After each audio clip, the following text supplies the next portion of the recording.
this tutorial. Kindly subscribe to my channel, like the video and share it with your friends. In this video, we are going to solve IGCSE Paper 4 Extended, Variant 4.1, June 2018. This is a ratio question. Ratio questions are the most common questions in Paper 4. Adele, Barbara and Colette share $680 in the ratio 974. Show that Adele receives 306. The first thing to understand is which one is Adele. So this is Adele, 9. And what's the total?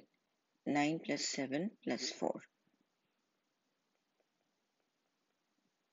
Multiply by the amount of money they are sharing. And we'll get 306. In part B, we have to calculate the amount that Barbara and Colette each receive. So we are going to do the same thing. For Barbara, it is 7 over 20 multiplied by 680. That will be 238. And for Colette, it will be 4 over 20 multiplied by 680. That will give us 136. So that's how you solve these type of questions. Adele changes her $306 into euros when the exchange rate is 1 euro is equal to $1.125. Calculate the number of euros she receives. Whenever you have a currency question, first write down euros and dollar or whatever the currency it is. So 1 euro is equal to $1.125. We need to find $306. So $306 is equal to how many euros? Cross multiply. You will get 1 multiplied by 306 is equal to 1.125 multiplied by x. This is a multiply, so when you bring to the other side, it will be divide. 306 divided by 1.125 is x, and this will give us 272 euros. Barbara spends a total of $17.56 on 5 kg of apples and 3 kg of bananas. Apples cost $2.69 per kilogram. Calculate the cost per kilogram of bananas. Whenever you have been given a question, write it down simply that you understand. So she spends on apples and bananas. She spends $17.56 on 5 kg of apples and 3 kg of bananas. 1 kilogram of apple is 2.69. So 5 kg will be 13.45. From 17.56 subtract 13.45, you will get 4.11. This is the cost of 3 kilograms of bananas. But they asked us to find 1 kilogram of banana. So divide by 3, you will get $1.37, and that is the cost per kilogram of banana. Colette spends half of a share on clothes and 1/5 of a share on books. Calculate the amount she has left. She had $136. Out of this, she spends half on clothes. So divide by 2. That will give us $68. And 1/5 of 136 is spent on books. That will give us 27.2. Add this together and we get 95.2. From 136, she spends $95.2. So subtract it and you will get 40.8. So that's what she has left with her. We have been given two lines, CB and BA. The scale drawing shows two boundaries AB and BC of a field ABCD. The scale of the drawing is 1 centimeter represents 8 meter. In part A, the boundaries CD and AD of the field are each 72 meter long. Work out the length of CD and AD on the scale drawing. We have been given the scale that 1 centimeter represents 8 meter. So write down centimeter and meter. 1 centimeter is 8 meter, therefore 72 meters is how many centimeters? Cross multiply. 1 multiplied by 72 is equal to 8 multiplied by x. Because this is a multiply, when we bring to the other side, it will be a divide. 72 divided by 8 is x, which is 9 centimeters. In A2, using a ruler and compasses only, complete accurately the scale drawing of the field. So two sides have been given to us and we have to draw the two sides, and they are both equal to 72 meters, which on the map it is 9 centimeter. So using a compass, you take 9 centimeter and make an arc here from A, and then from C take 9 centimeters, make an arc here, join them together, and then join the two lines. So this is how it will look when you join the arcs CD and AD 9 centimeter. In part B, a tree in the field is equidistant from A and B. A and B are 2 points. If equidistant from A and B, it means we have to draw a perpendicular line bisector. So you have the point A and B here. You will make an arc from A like this, and from B with the same distance you will make like this and join the 2 points. This is the perpendicular bisector of the 2 points AB. Next, they are asking us equidistant from AB and BC. AB and BC are 2 lines. So if you have 2 lines and you want to find the perpendicular bisector of the 2 lines, from this point make an arc here with a compass, and with the same distance make an arc here. And without changing the compass length, make an arc here from this point, and then from this point make an arc here. Join them two together. So you will make the first arc here, the second arc here, the third arc, and the fourth arc. Join it together. So the position of the tree is going to be here. This is going to be your tree. So important point here is, if it is equidistant from 2 points, it is a perpendicular bisector of a line. Equidistant from 2 lines, it is the perpendicular bisector of an angle. In this question, the price of a house decreased from $82,500 to $77,500. Calculate the percentage decrease. Whether you are doing percentage increase or decrease, there is a simple formula to follow, and that is difference of the two numbers divided by the original and multiply by 100. So here, what is the original number? 82,000. That's what we'll put down. And on the top, you will write the difference. The big number minus the small number, times it by 100. That will give us our answer. And that will give us 6.06%. Roland invests $12,000 in an account that pays compound interest at a rate of 2.2% per year. Calculate the value of his investment at the end of 6 years and give your answer correct to the nearest dollar. This is a very easy question. You just need to know your formula, which is, this is the formula we will be using. P bracket 1 plus R over 100 to the power of n. P is your principal, which is your starting amount, 12,000. R is your rate of interest. And n is the number of years. So that is going to be 6. To find the value of his investment, or the total amount that he is going to get at the end of 6 years, we are going to replace the P, the R, and the N in this formula. And that will give us $13,673.7. But they asked us to write it correct to the nearest dollar, so we will round it here, and we will get $13,674. That's the total amount. This is a transformation question. In part A, describe fully the single transformation that maps triangle A onto triangle B. We can see that the size has not changed, only it has moved position. So it's translation, and to find the translation, we have to write it in vector form.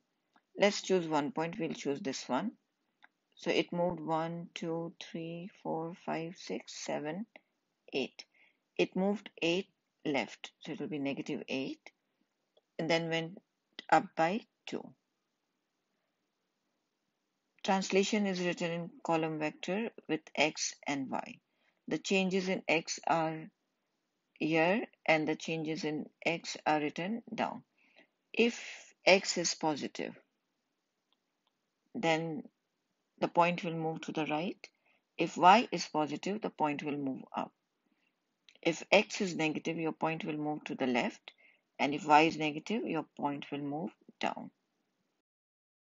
In A2, they want us to find the transformation from triangle A onto triangle C.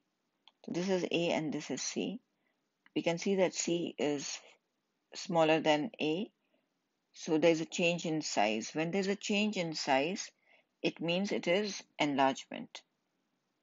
So the first thing is enlargement. If it's a case of enlargement, you need to write three things. The first is it is enlargement. The second, you need to write the scale factor. This line here you can see is 2 and this line here is 1. So the scale factor is half. The third thing you need to do is find the center of enlargement. To do that, we will join 2 points and join them together. So let's take this point here and this point here, join it together like this, and take other 2 points and join them together. So we can take these 2 points here, this and here, we'll join them together, and they meet at the point negative 4, 0. So that is your center of enlargement, negative 4, 0. In A3, we have to find the transformation from triangle A to triangle D. So this is what we are looking at, A to D. You can see that the shape has changed and the size is the same. So this is going to be rotation. It's A3 is rotation. When it is a case of rotation, you need three things. Rotation, you have to specify whether it is clockwise or anti-clockwise and the degree and the center of rotation. The best way to solve a rotation question is by using a tracing paper. When you use the tracing paper, you will find that the center is 1, negative 1, and it rotated 90 degrees clockwise. In B, we have to draw the image of triangle A after an enlargement by scale factor 2, center 7, 3. The center of enlargement is 7, 3. What we are going to do now is we are going to join these 3 points to this point here and draw lines. This is how you join the points of the triangle with the center of enlargement. And then you count the number of squares. This is 1 and 2. The scale factor is 2, so 2 multiplied by 2, 4. Mark the point here. Then you have here 1 square, 2, 3. 3 multiplied by 3, 6. 4, 5, and 6. Your other point is going to be here. And for the third point, 1, 2, 3. So 3 times 2, 6. And that will be here. Now we have to join the points together and you will get your enlarged triangle.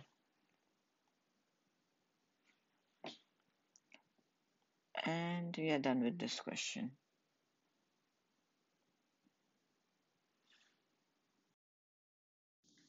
So we have to factorize this. Whenever you have 4 terms, break it into 2 terms. What is common? There is 1m here, there are 2m here. Remove that 1m out, you'll be left with 2n plus m. Even in this part, you must get 2n plus m. So write it from before, it makes it easy. And then whatever is your term here, divided by the term here. So negative 6 divided by 2 will give you negative 3. The ones which are in the bracket, write it as one bracket. So 2n plus m and m minus 3, combine them to form the second bracket. In this question, you can see 4 is a square number, 81 is a square number, and y is also square.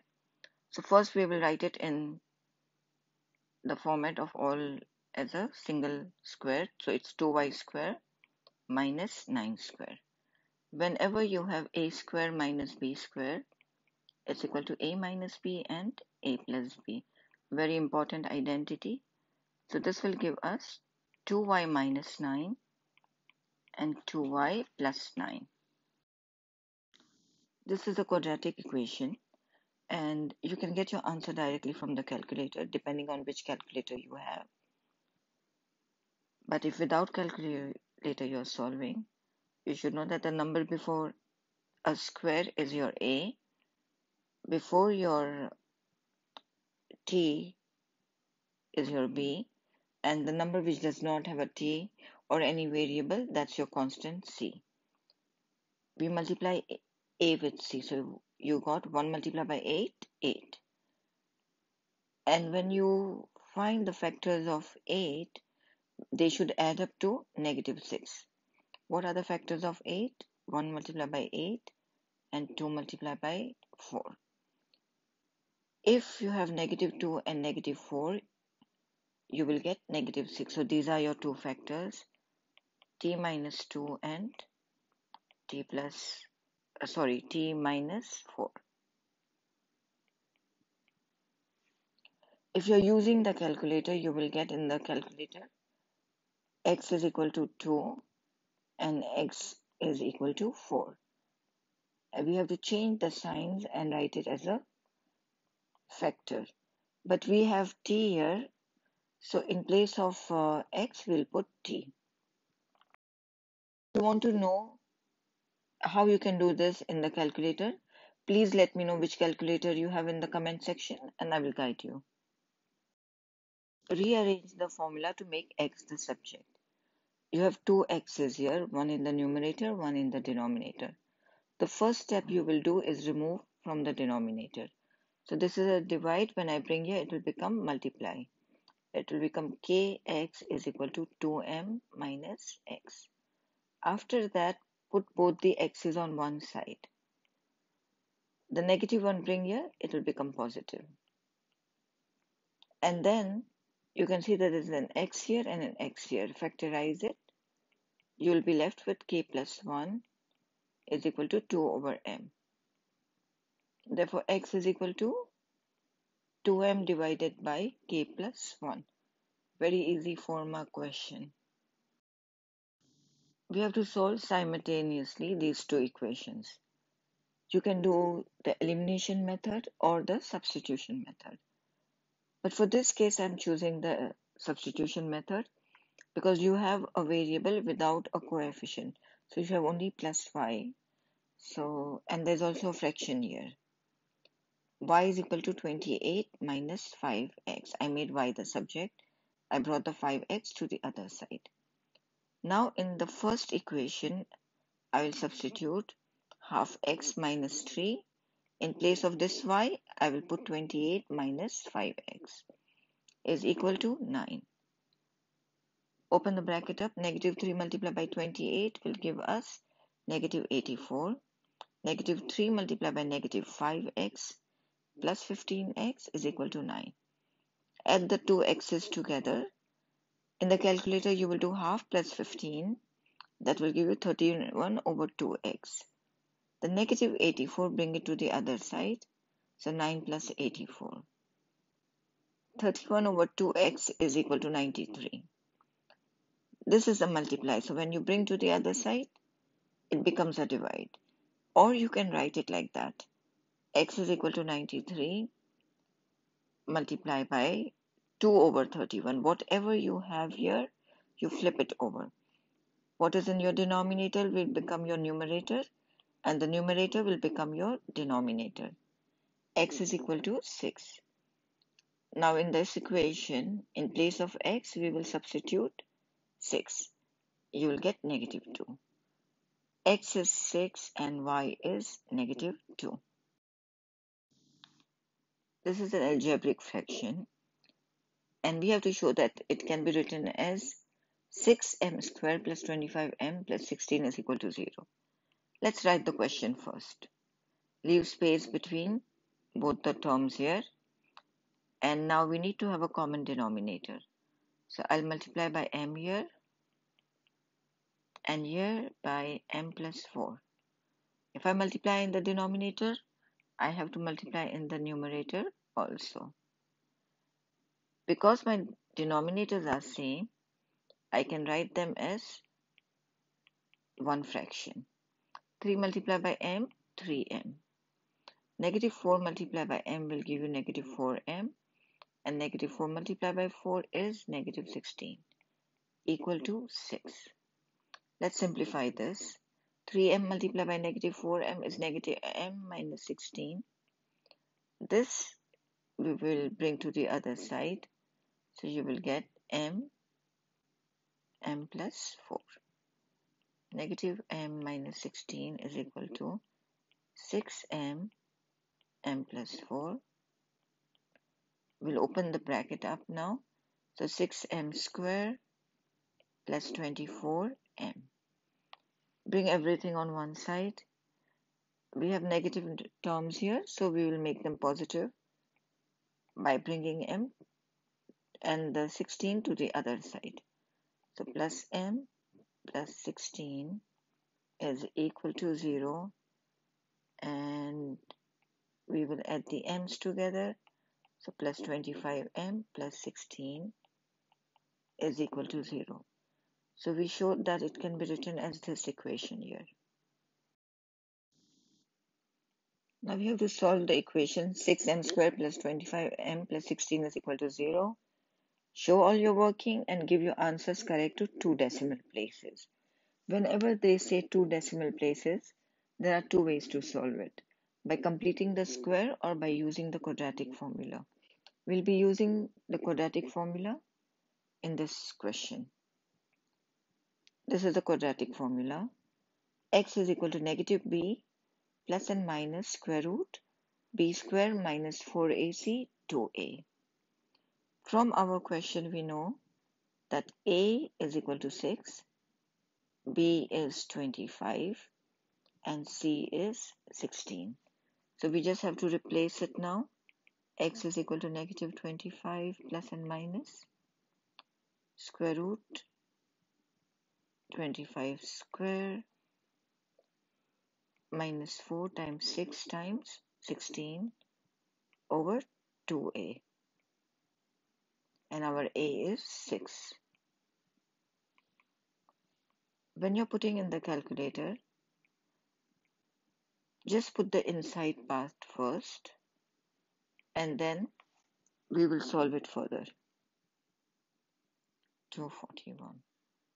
So this is your answer.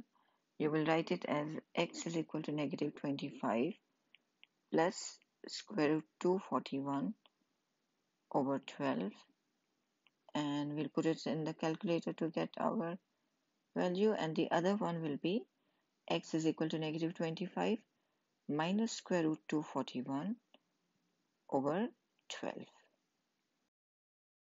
This, when I put in the calculator, it will give me negative 0.789, which I will round it to negative 0.79. This will give us negative 3.377, and this will give us negative 3.38 when we round it. A solid hemisphere has volume 230 cubic centimeter. A. Calculate the radius of the hemisphere. The volume of a sphere with radius r is V is equal to 4 over 3 pi r cube. But this is for a sphere and we have a hemisphere. So we have to divide this by 2. When we divide it by 2, we'll get volume is equal to 4/3 pi r cube divided by 2. It will become 4 over 3 pi r cube multiplied by half. Whenever it is a divide, we know that we flip it over and change it to multiplication. This will give us 4 over 6 pi r cube. That's the volume. I can simplify it further here, but we can just keep going. This 6 here we'll bring to the other side. It's a divide, it will become a multiply. And 4 pi in the numerator will go in the denominator. And the r has the power of 3. So this will become cube root. Therefore, r is equal to 6 times v 4 pi 1/3. Volume has already been given to us 230. Put this whole equation in the calculator to get your r. We'll get 4.788. We'll round it to through 3 significant figures. So the answer is, the radius is 4.79 centimeters. The next part, a solid cylinder with radius 1.6 centimeter is attached to the hemisphere to make a toy. The total volume of the toy is 300 cubic centimeter. So the volume of the hemisphere plus the cylinder is 300 cubic centimeter. Calculate the height of the cylinder. From this we can gather that total volume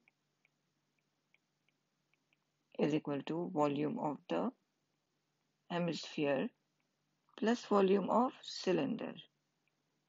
Volume of hemisphere they have given us in part A, which is 230 cubic centimeter. Total volume is 300. And volume of cylinder can be found by using the formula pi r square h. So 300 minus 230 is equal to pi r square h. Your r is 1.6.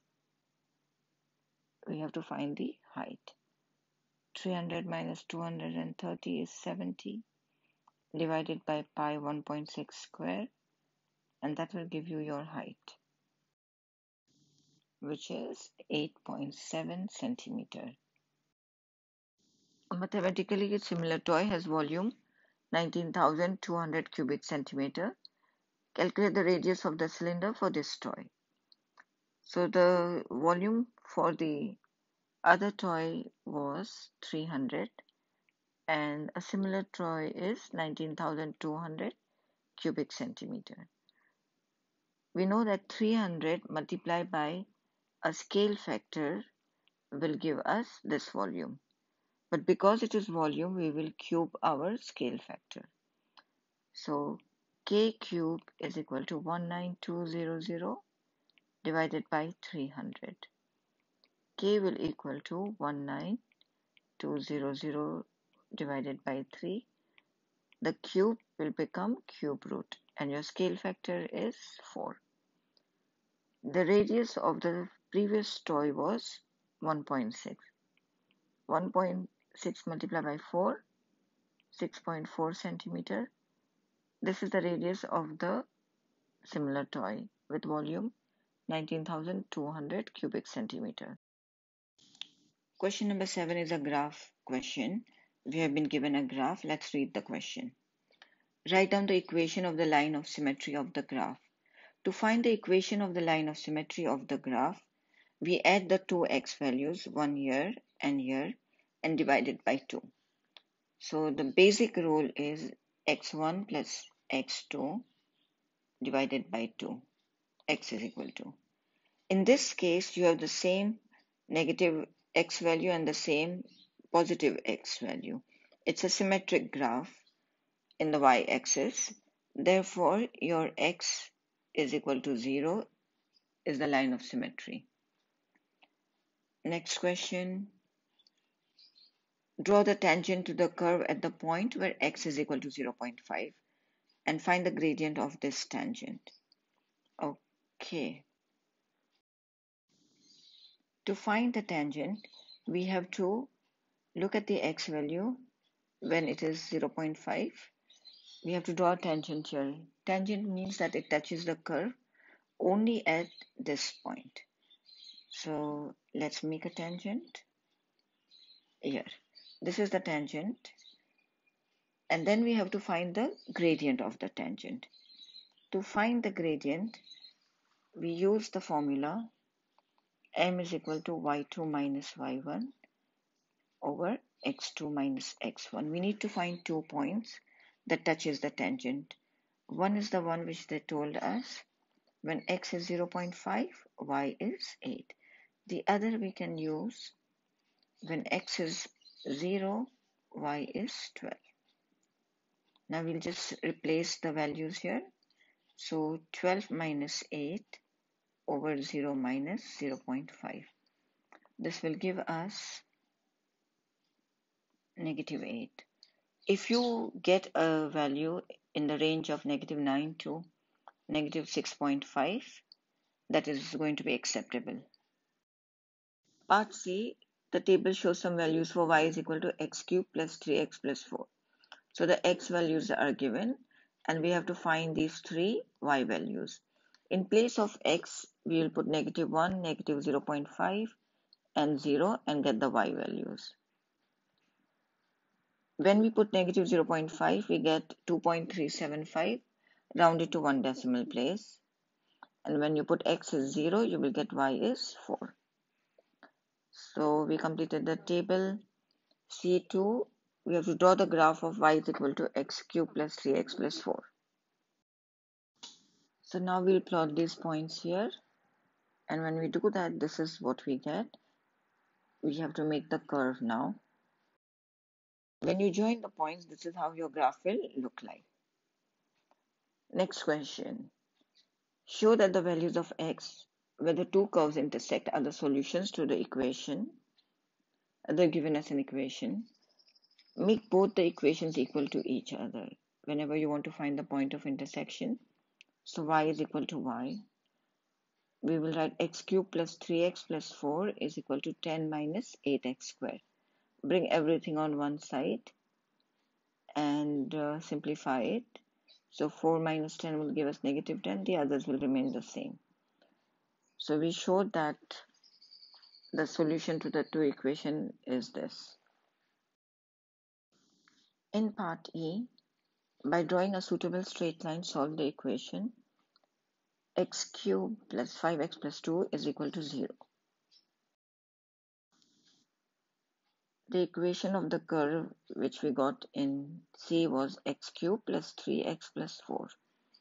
We have to make changes to this equation to make it look like that. How can we do that? We have 3x here and we have 5x here, so we have to add 2x. There is plus 2 here and there is plus 4 here, so 4 minus 2 will give us 2. Now we will move it to the other side. So we'll get negative 2x plus 2. The equation of our line is y is equal to negative 2x plus 2. So we'll draw this line now. Our tangent is y is equal to negative 2x plus 2. To find the 2 points so that we can plot the graph, we will first let x equal 0. So when x is 0, this will get cancelled and we'll be left with 2. So y is equal to 2. Then in place of y, we'll put 0. So when y is 0, you'll have 0 is equal to negative 2x plus 2. Bring the 2 to this side, it will become negative 2 divided by negative 2. So you will get x is equal to 1. So these are our 2 points. When x is 0, y is 2. This is the first point. And the second point is when x is 1, y is 0. Our tangent is y is equal to negative 2x plus 2. To draw the tangent, we will first put when x is equal to 0. So this will get cancelled. You will get y is equal to 2. And for the other point, we will take as 0 y. So when y is 0, this is 0. And the positive 2, when you bring it, will become negative 2 divided by this negative 2. That will give us the x. So the 2 points we have are 0 and 2 that we will plot here, and the other is 1, 0, which is here. Join the 2 points together,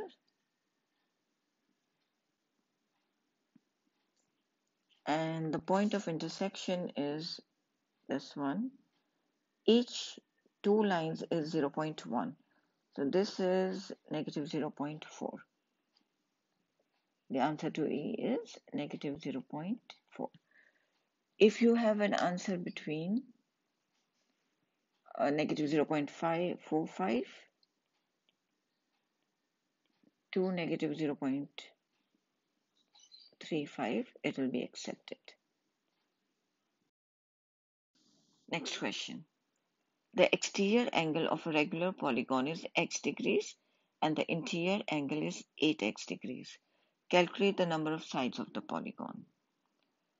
You need to know the formula that the sum of the exterior angle plus the interior angle is equal to 180 degrees. So our exterior angle is x and interior is 8x. So x plus 8x is equal to 180 degrees. X plus 8x will give us 9x. This is a multiply. When we bring to the other side, it will be divide. X is equal to 180 divided by 9. X is equal to 20 degrees. So our one exterior angle is equal to 20 degrees. There is another formula which connects exterior angle with the number of sides. Exterior angle is equal to 360 divided by n. N is the number of sides. You want to find the number of sides, so we'll rearrange this formula. N is equal to 360 divided by the exterior angle. So 360 divided by 20 is 18. Therefore, the number of sides of the polygon is 18. We have been given a circle here. A, B, C, and D are points on the circumference of the circle center. Oh, this is the center. DOB is a straight line. DOB is a straight line. It means it's a diameter as it is passing through the center of the circle. And angle DAC is equal to 58 degrees. DAC. Find angle CDB. So this is the angle that we need to find. Before we find that, we'll need to find this angle and this angle here. Angle CBD is equal to angle CAD because the angles in the same segment from a common chord are equal. They are both starting from the same point, C and D.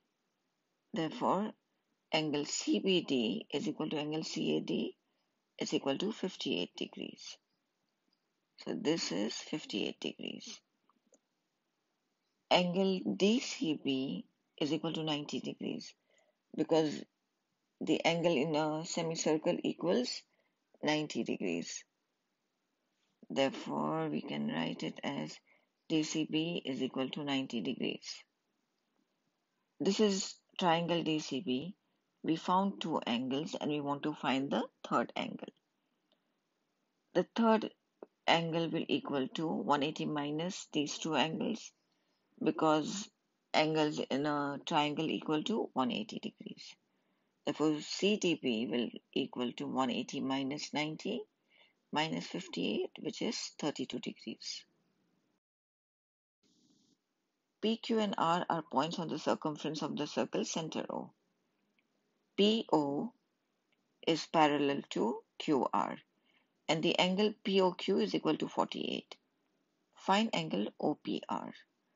Before we find OPR, we will need to find PRQ.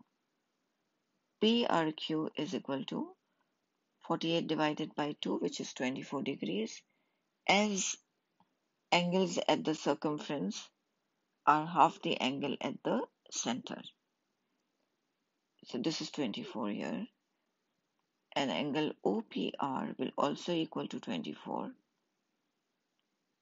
because they are parallel lines, so alternate angles are equal. In question number 2, the radius of the circle is 5.4 centimeter. Calculate the length of the major arc PQ. So this is the major arc we need to find. For that, I need to find this angle here. You know, angle at a point is equal to 360. So therefore, this angle will be 360 minus 48, which is 312. The formula to find the arc is theta over 360 times 2 pi r. Theta is the angle, which is 312, divided by 360, multiplied by 2 pi r, and r is 5.4. So this will give us 29.4 centimeter. That is the length of the major arc PQ. The probability that it will rain tomorrow is 5 over 8. So we will write here 5 over 8. Does not rain will be 1 minus 5 over 8. That will give us 3 over 8. If it rains, the probability that Raphael walks to school is 1 over 6. So if it rains, he walks to school is 1 over 6. Therefore, does not walk will be 1 minus 1 over 6, which is 5 over 6. If it does not rain, the probability that Raphael walks to school is 7 over 10. So does not rain and walks to school is 7 over 10. Therefore, does not rain and does not walk to school will be 1 minus 7 over 10, which is 3 over 10. In part B, we have to calculate the probability that it will rain tomorrow and Raphael walks to school. N tells us that we have to multiply. So it rains tomorrow and he walks to school. Therefore, 5 over 8 multiplied by 1 over 6, which is 5 over 48. In part C, we have to calculate the probability that Raphael does not walk to school. So the two probabilities are that it rains and he does not walk to school, or it does not rain and he does not walk to school. So it will be rain does not walk to school, or means we put a plus sign, or it does not rain and he does not walk to school. So the probability of it rains is 5 over 8 times 5 over 6, and does not rain is 3 over 8 times 3 over 10. And this will give us 19 over 30. Part A. In 2017, the membership fee for a sports club was $79.50. This was an increase of 6% on the fee in 2016. Calculate the fee in 2016. Whenever there's a percentage increase and you want to find the price before the increase, write on the side 100 plus whatever the percentage increase is there, divide by 100. You will get 1.06. So total, what was the original fee, multiply by 1.06 will give us the new fee, which is $79.50. Therefore, the initial fee was $79.50 divided by 1.06, which is $75. Just remember that if it is increase, you put a plus here. And if it is a decrease, you put a minus here. But the basic rule is going to be the same. In part B, on one day, the number of members using the exercise machines was 40, correct to the nearest 10. Each member used a machine for 30 minutes, correct to the nearest 5 minutes. Calculate the lower bound for the number of minutes the exercise machines were used on this day. So there were 40 members and they each used a machine for 30 minutes. So we have to times it together. But before that, we have to find the lower bound. So the lower bound of the number of members who used the machines will be 35. Because it's correct to the nearest 10, when you divide 10 by 2, you will get 5. So subtract 5 from 40 and you will get 35. Lower bound of time is its nearest 5 minutes. So it will be 27.5. Whenever it is 5 minutes divided by 2, you will get 2.5. If it is lower bound, you subtract 2.5 from whatever number you have. And if it is upper bound, you add 2.5. Now to find the number of minutes the machines were used, we'll do 35 multiplied by 27.5. That will give us 962.5. So this is a Venn diagram question, and we have been told that E is the number of members using the exercise machine, S is the swimming pool, and the tennis court is T. So this is the exercise machine, swimming pool, and tennis court. In 1, find the number of members using only the tennis court. So this whole circle is for tennis court, but only tennis is 16. In 2, find the number of members using the swimming pool. So this circle represents the swimming pool. So 5 plus 4 plus 8 plus 33 is 50. In part 3, a member using the swimming pool is chosen at random. So now we are only looking at the members who use the swimming pool. Find the probability that this member also uses the tennis court and the exercise machine. This part in the middle, which is 4, these are the number of members who use the exercise machine, the tennis court, and the swimming pool. So it will be 4 over 50.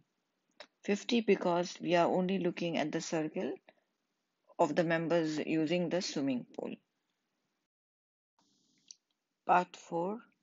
Find N bracket T intersection bracket E union S. So E union S is this full circle and they intersect with T. So which is common in T and also in A union S. We will get this part here. So that is going to be 7 plus 4 plus 8, which is 19. This is a vector question.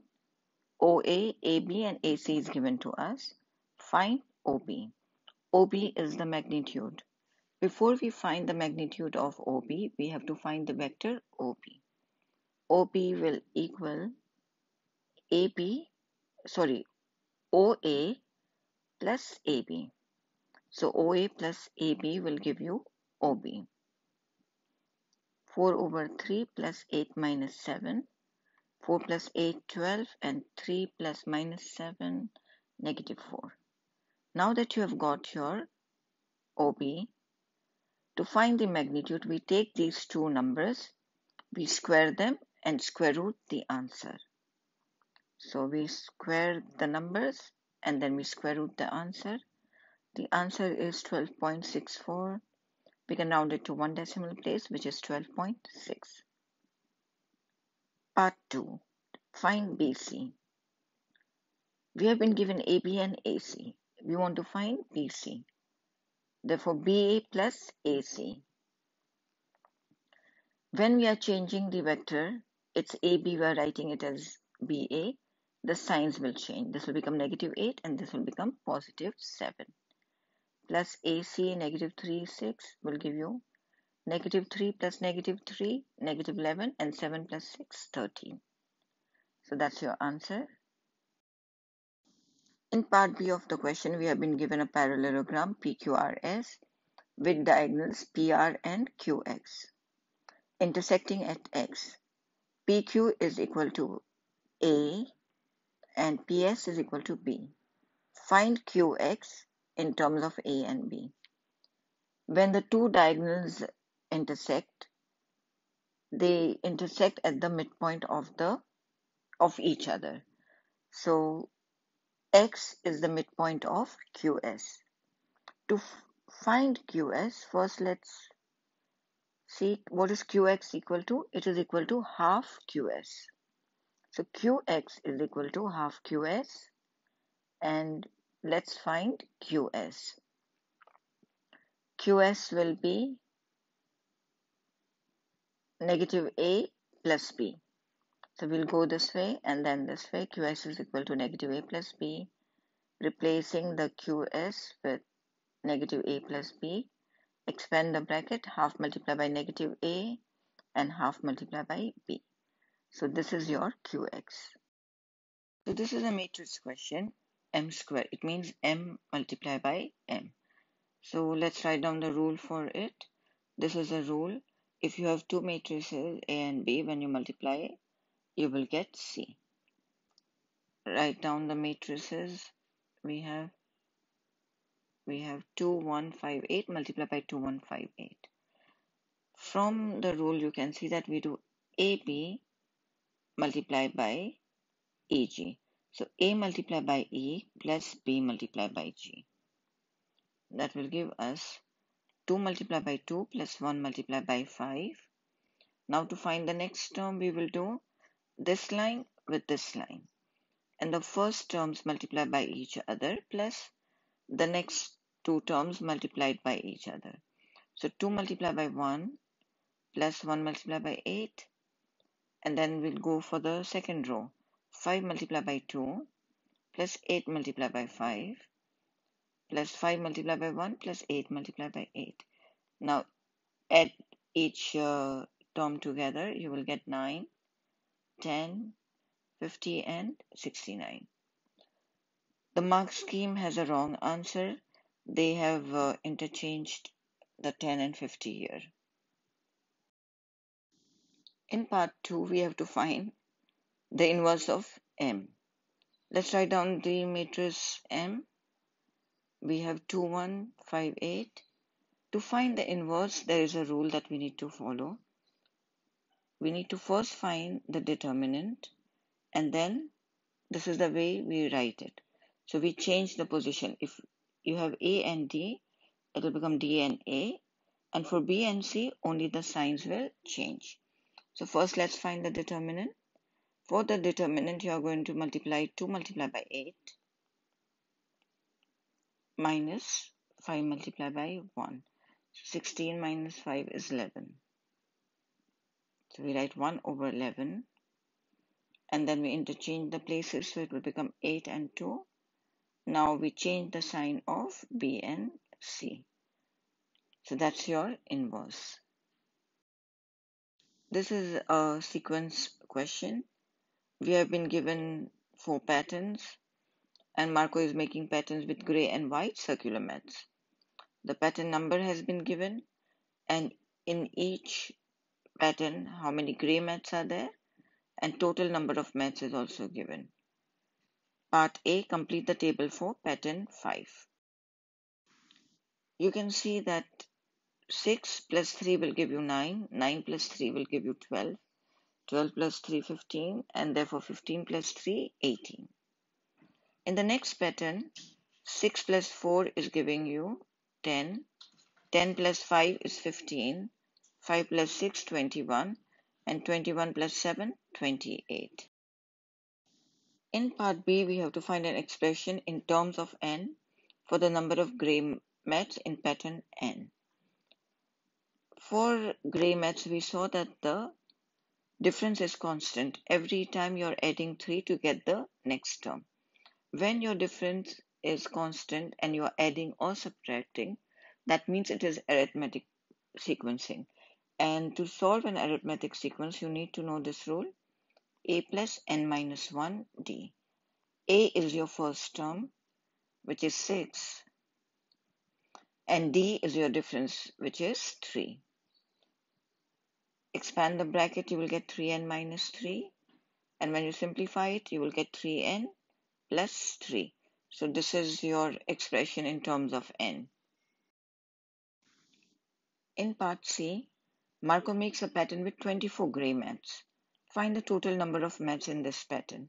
So they are giving us information that he makes a pattern with gray mats. And to find the pattern number, we will use this equation. 3n plus 3 is equal to 24. Therefore, 3n is equal to 24 minus 3, which is 21. And n will equal to 21 divided by 3, 7. So the pattern number is 7. They want us to find the total number of mats in pattern 7. This is the fifth pattern. 28 plus 8 will give us 36, and plus 9 will give us 45. Therefore, the total number of mats in this pattern is 45. In the next part of the question, Marco needs a total of 6 mats to make the first pattern. He needs a total of 16 mats to make the first 2 patterns. He needs a total of 1 over 6n cube plus an square plus bn mats to make the first n patterns. Find the value of a and the value of b. Let's put down the information given to us. A total of 6 mats to make the first pattern. So when n is 1, we will replace the n with 1 and make it equal to 6. Simplify this, you will get 1 over 6 plus a plus b is equal to 6. A plus b is equal to 6 minus 1 over 6, which is 35 over 6. We can see that this is going to be a simultaneous equation. It makes it a little difficult if you have a fraction. So whenever you have a fraction in a simultaneous equation, to remove that, multiply by the denominator all your terms. So we are going to multiply everything by 6, which will give us 6a plus 6b is equal to 35. This is our first equation. Now for the second part, in place of n, we are going to substitute 2. And this is what we will get when we simplify it. We'll get 8 over 6 plus 4a plus 2b is equal to 16. So 4a plus 2b will equal to 16 minus 8 over 6, which will give us 44 over 3. We are going to do the same thing what we did here. Multiply all the terms by 3. That will give us 12a plus 6b is equal to 44. This is our second equation. You can see that we have got 2 equations with a and b. So this is a simultaneous equation. We will subtract 1 from 2. When we do that, we'll have 12a plus 6b is equal to 64. 6a plus 6b is equal to 35. As we are subtracting, the signs will change for each term. This will get cancelled. We will have 6a is equal to 9. Therefore, a is equal to 9 divided by 6, which is 3 over 2. To find b, you can substitute in any equation you want. I'm going to substitute in this equation. So when a is 3 over 2 plus b is equal to 35 over 6, therefore b is equal to 35 over 6 minus 3 over 2. And this will give us 13 over 3. So that's our answer. A is equal to 3 over 2 and b is equal to 13 over 3. This brings us to the end of this exam paper. I hope I've been able to help you. If yes, kindly like the video, subscribe to my channel and share it with your friends. If you want me to solve any particular year exam paper, do mention in the comment section. Thank you for watching.